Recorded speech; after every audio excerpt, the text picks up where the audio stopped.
Paula.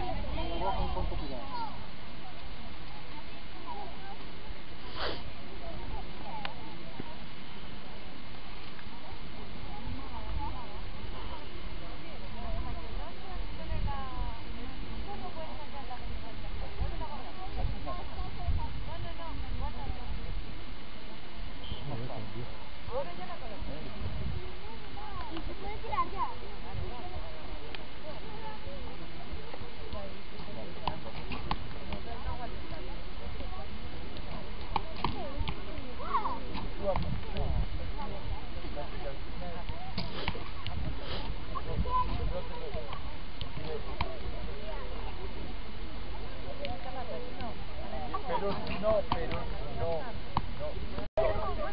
Parece que me estoy haciendo una foto.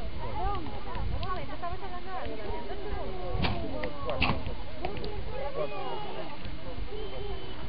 Tira la cadera.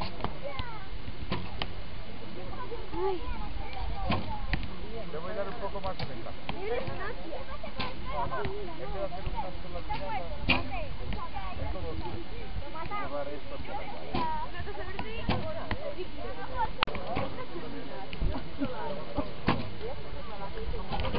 Yo cojo la barra y le pongo 10 puntos a cada lado.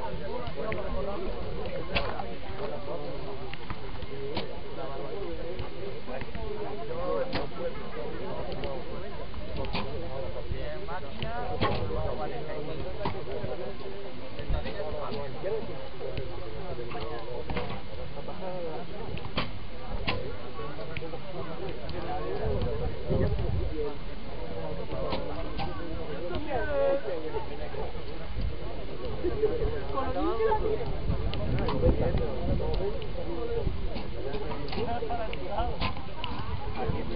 No te preocupes, no te preocupes.